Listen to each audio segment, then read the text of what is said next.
Hey everybody, how you doing? So, I was reading an article about the future of the music industry recently, and it linked to this chart. And based on this chart, I don't know what kind of future the music industry is going to have. Because, and this is according to the Recording Industry Association of America, so it's about as official as you can get. Last year's revenues were 79% streaming, with the remaining 21%, so the paltry little 21%, making up all CD sales, all record sales, all music downloads, and any sync, right? So if you're not aware of this and you're not scared of this, you are basically at this point dinosaurs waiting for the comet. Now, what was also really interesting is I read another article at the same time. And at first I thought it was, this is sort of interesting. But the more I thought about it, the creepier it got. And so I started digging into that one as well. And oh boy. So the article in question is by Peter Slattery. And it was in Medium in the OneZero blog last September. So just a month ago or so. And the article's called Why Spotify Has So Many Bizarre Generic Artists Like White Noise Baby Sleep. Let's find out why. So the article starts off like this. You've probably never heard of them, but relaxing music therapy has had a pretty damn successful music career, at least on Spotify. The artist, in scare quotes, has more than 500,000 monthly listeners on the platform, all thanks to one simple trick, optimizing their name to show up prominently in Spotify's search results. So basically, scammers figured out a way to game the search. What's new? I mean, the last thing I talked about was them stealing names, right? But this is a lot deeper than that. Now, as the article goes on, though, it is quite interesting because one of the things that gets brought up here, and we're going to deal with in detail, what is Spotify's strategy in all this?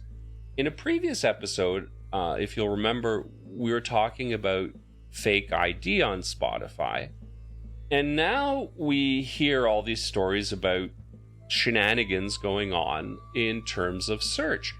So where does Spotify fit in all this? And continuing in the article, we soon find out that SEO spam and its various stream bait cousins fit right in with Spotify's own marketing strategy of being a one-stop shop for music for any mood, rather than, say, a hub that highlights the most talented artists. So my first reaction to this was, okay, fine, so Spotify is sort of the opposite of Bandcamp, which is much more artist-focused. I can deal with that, it's more playlists. But the thing is, it's a lot more sinister than just that. If streaming is now 80% of the whole market, and everyone is just chasing after placement on playlists, and the playlists become more and more automated, because let's face it, those are the big ones, the implications of some of this stuff starts getting pretty crazy. So if Spotify wants to become music for any mood, what does that actually mean?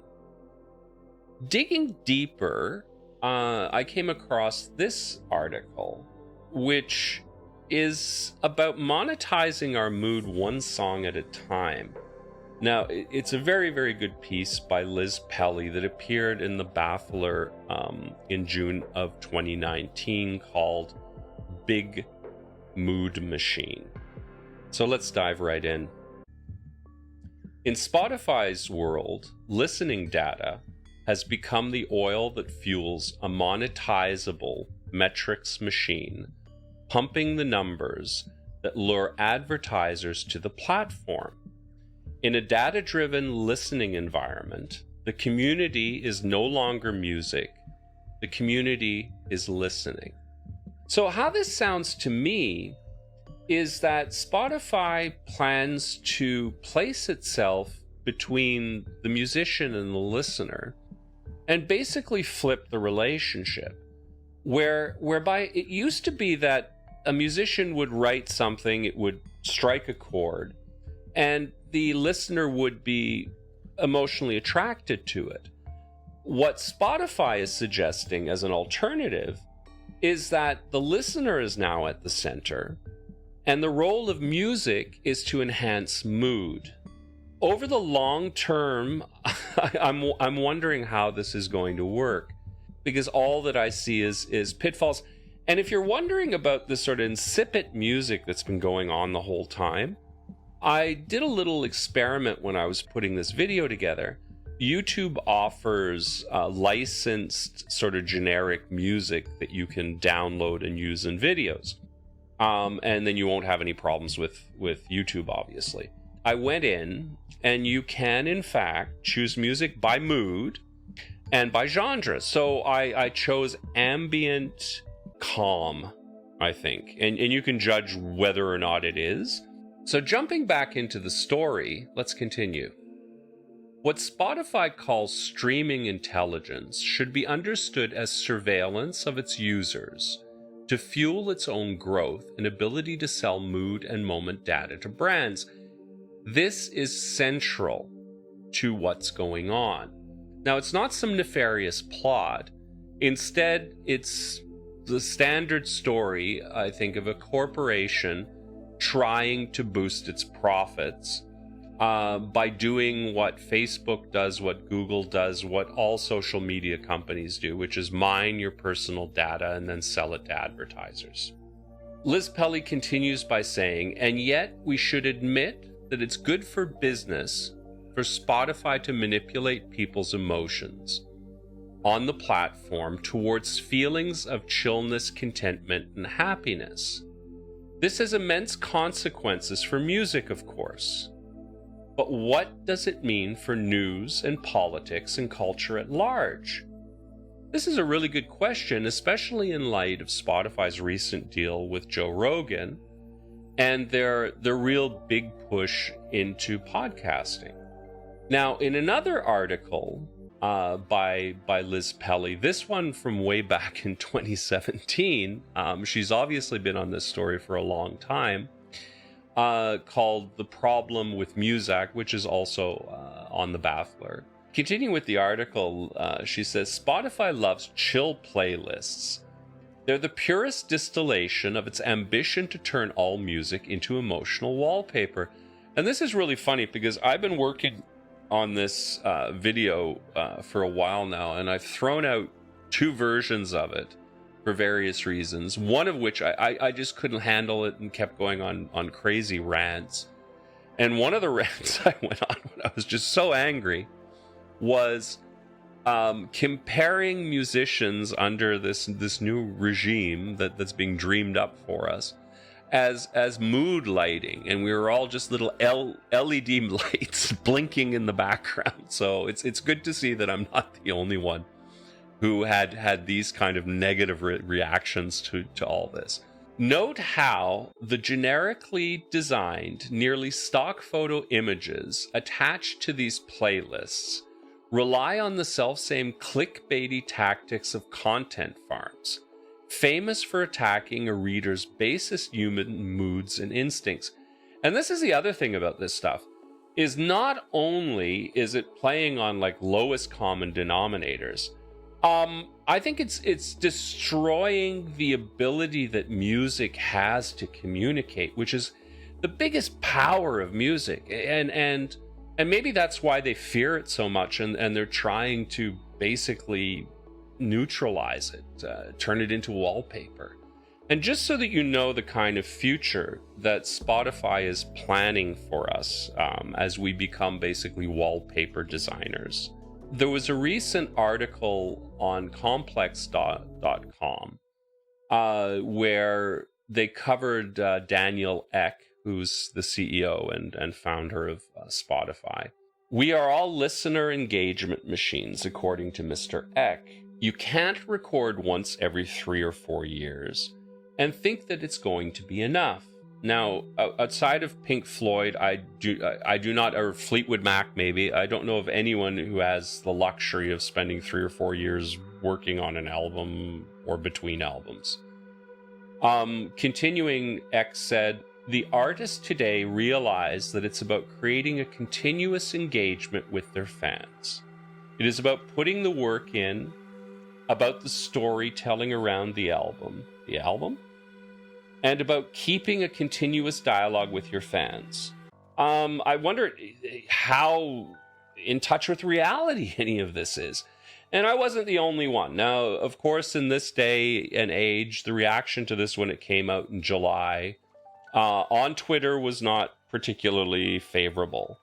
With Malcolm Jack at NoMBe Jack on Twitter saying, because famously artists who write, record, release, promote an album, then tour it solidly for 2 years, then go straight back into the studio to do another one, then start the whole cycle all over again, are just lazy. Yeah. What planet did Mr. Eck wake up on this morning? It wasn't this one. Because this is the life of a successful band. The less successful ones don't get to do that.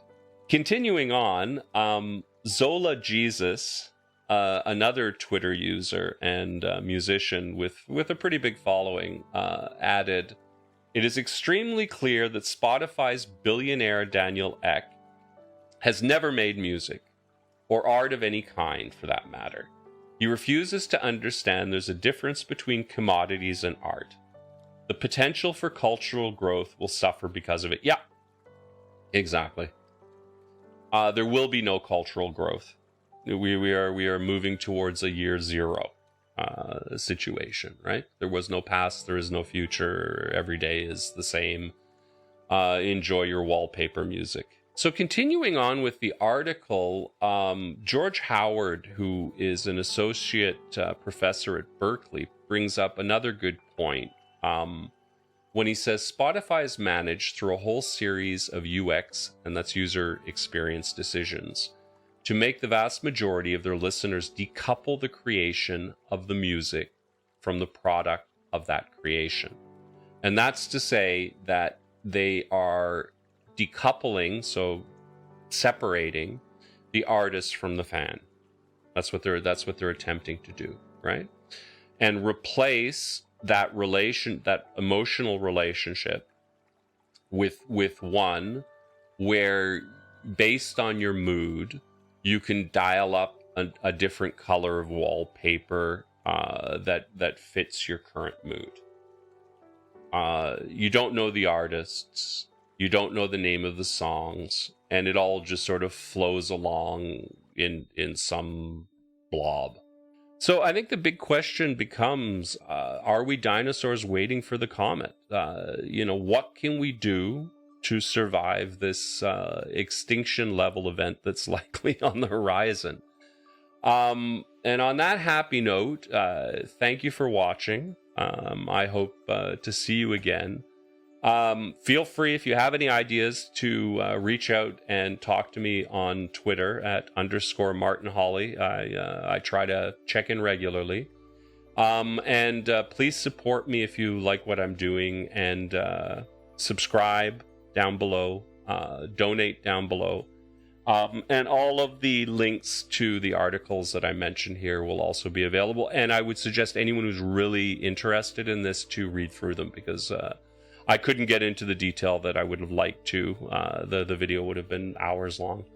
Anyway, you take care. Please subscribe. Please donate. Please follow me on Twitter.